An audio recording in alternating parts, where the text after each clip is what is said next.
برادران اسلام، اب میں آپ کو بتاؤں گا کہ عبادت کا مطلب کیا ہے۔ مسلمان عام طور پر اس لفظ کو بولتے ہیں، مگر بہت کم آدمی اس کا صحیح مطلب جانتے ہیں۔ اللہ تعالیٰ نے اپنی کتاب پاک میں بیان فرمایا ہے، وَمَا خَلَقْتُ الْجِنَّ وَالْإِنسَ إِلَّا لِيَعْبُدُونَ، یعنی میں نے جن اور انسان کو اس کے سوا اور کسی غرض کے لیے پیدا نہیں کیا کہ وہ میری عبادت کرے۔ اس آیت سے معلوم ہوا کہ آپ کی پیدائش اور آپ کی زندگی کا مقصد اللہ کی عبادت کے سوا اور کچھ نہیں ہے۔ اب آپ اندازہ کر سکتے ہیں کہ عبادت کا مطلب جاننا آپ کے لیے کس قدر ضروری ہے۔ اگر آپ اس کے صحیح معنی سے ناواقف ہوں گے تو گویا اس مقصد ہی کو پورا نہ کر سکیں گے جس کے لیے آپ کو پیدا کیا گیا ہے، اور جو چیز اپنے مقصد کو پورا نہیں کرتی وہ ناکام ہوتی ہے۔ ڈاکٹر اگر مریض کو اچھا نہ کر سکے تو کہتے ہیں کہ وہ علاج میں ناکام ہوا۔ کسان اگر فصل پیدا نہ کر سکے تو کہتے ہیں کہ وہ زراعت میں ناکام ہوا۔ اسی طرح اگر آپ اپنی زندگی کے اصل مقصد یعنی عبادت کو پورا نہ کر سکے تو کہنا چاہیے کہ آپ کی ساری زندگی ہی ناکامیاب ہو گئی۔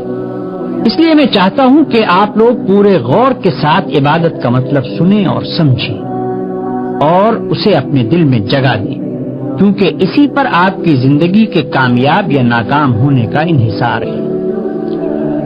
عبادت کا لفظ عبد سے نکلا ہے۔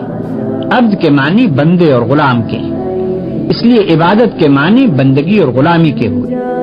جو شخص کسی کا بندہ ہو، اگر وہ اس کی خدمت میں بندہ بن کر رہے اور اس کے ساتھ اس طرح پیش آئے جس طرح آقا کے ساتھ پیش آنا چاہیے تو یہ بندگی اور عبادت ہے۔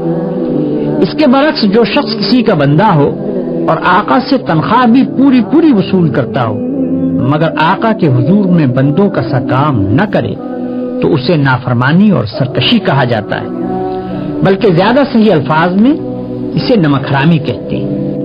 اب غور کیجئے کہ آقا کے مقابلے میں بندوں کا سا طریقہ اختیار کرنے کی صورت کیا ہے۔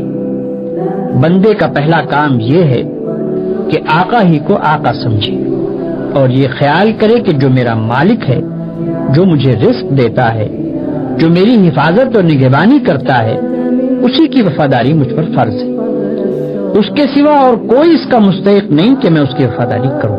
بندے کا دوسرا کام یہ ہے کہ ہر وقت آقا کی اطاعت کرے، اس کے حکم کو بجا لائے، کبھی اس کی خدمت سے منہ نہ موڑے اور آقا کی مرضی کے خلاف نہ خود اپنے دل سے کوئی بات کرے نہ کسی دوسرے شخص کی بات مانے۔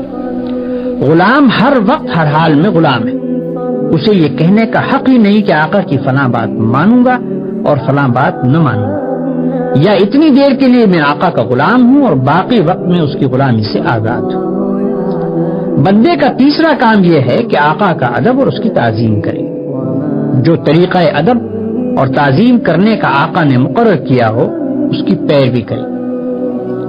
جو وقت سلامی کے لیے حاضر ہونے کا آقا نے مقرر کیا ہو اس وقت ضرور حاضر ہو اور اس بات کا ثبوت دے کہ میں اس کی وفاداری اور اطاعت میں ثابت قدم ہوں۔